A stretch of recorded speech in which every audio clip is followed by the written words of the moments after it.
was originally covered.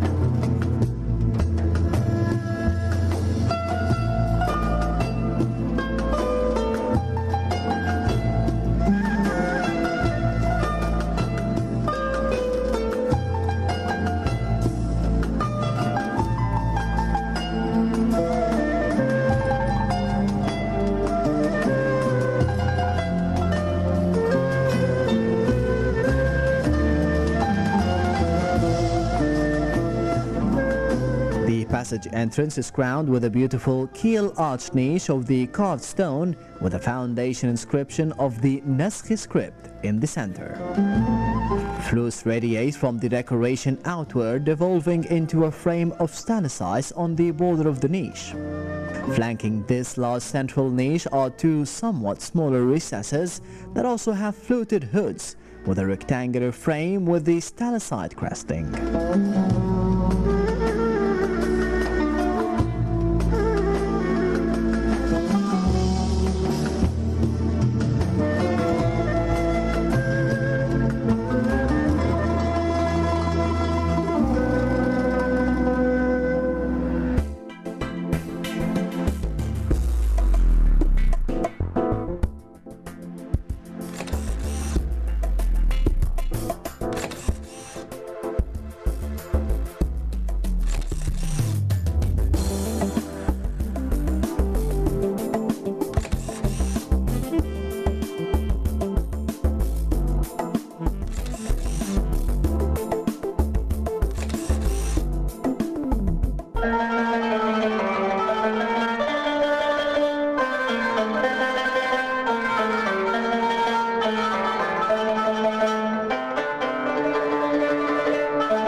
The 13th century minaret of the Madrasa of As-Salih ad-Din, also known as As-Salihiyya, has obviously undergone recent restoration. Clean and sparkling, it shows a patchwork of old and new stone, clearly revealing the layers of the history.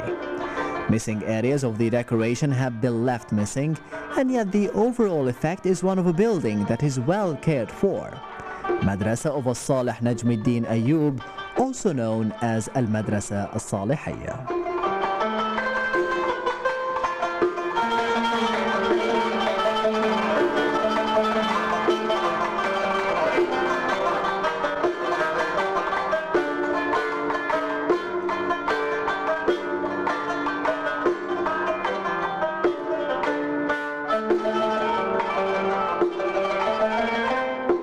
The madrasa is located on a distinctive site in the Fatimite street called Al-Mu'izz li Dinillah Street, known for being on the procession path of the Shia Fatimites, Bayn al-Qasrayn in Cairo.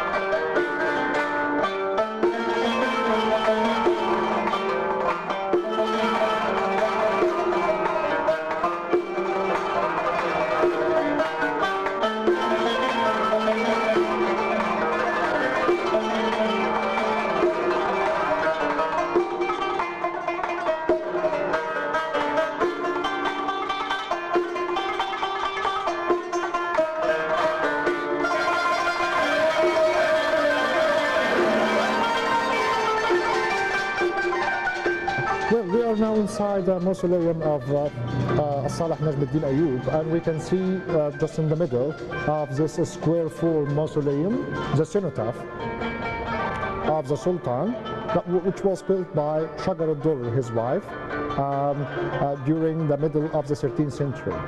Also, on the right side, the walls mediated with the mihrab. Unfortunately, we have the missing part of the hood. Unfortunately, all the ceramic and the marble was dismantled. Also, we can see on the lower part the marble dados with two columns with nice capitals on both sides. Actually, the leader of the Ayyubid dynasty, who's called Salih Najmuddin Ayyub, was fought the Seventh Crusade during the time of the Ayyubids, and unfortunately he died before the battle ended, and the leaders of the army resumed fighting the Crusaders.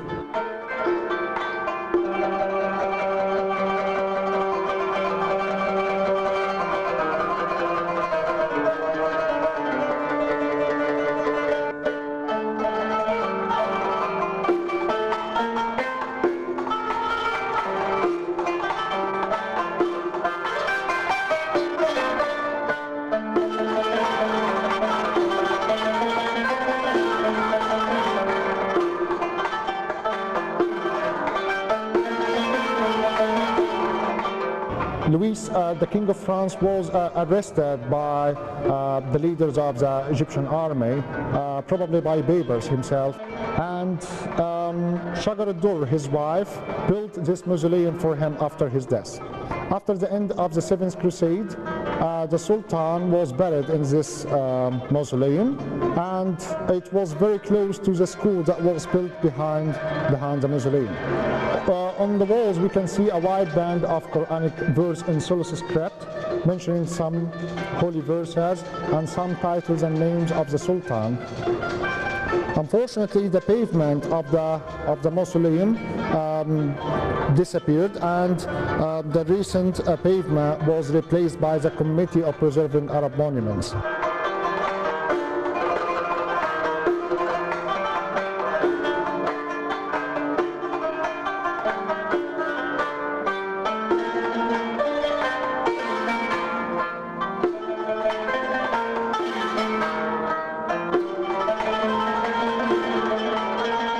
The mausoleum of Salih Najmuddin Ayyub is topped with a dome, a big dome, resting over spherical triangular pendentives with big windows made of stucco and pierced with colored stained glass.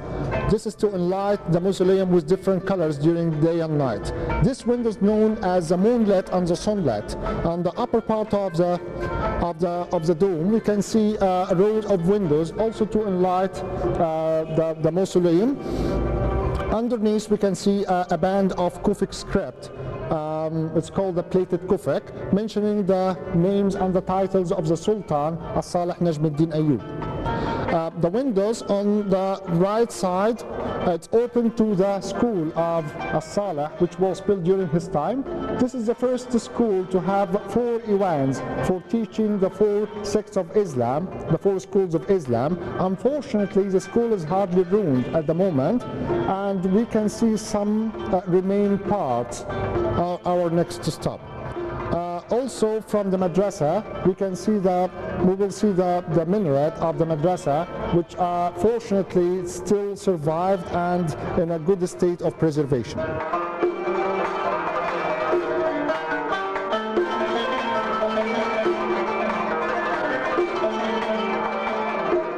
The Ayyubide architectural complex was built in the heart of Fatimite Cairo that offered the city a new architectural style. Much admired by the Mamluks, the new manner was imitated in the Mamluk complexes that gradually extended along Al-Mu'izz Street, forming the main artery or qasba of the city of Cairo.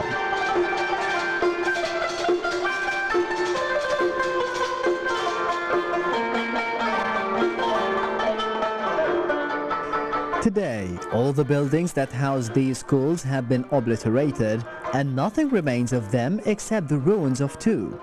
The Madrasa Al-Kamiliyya, built AH 622, AD 1225. And this one, the Madrasa Al-Salihiyya, were a part of the Western Iwan, laying in close proximity to the mausoleum, belonging to the builder. Its facade and entrance and the minaret still stand.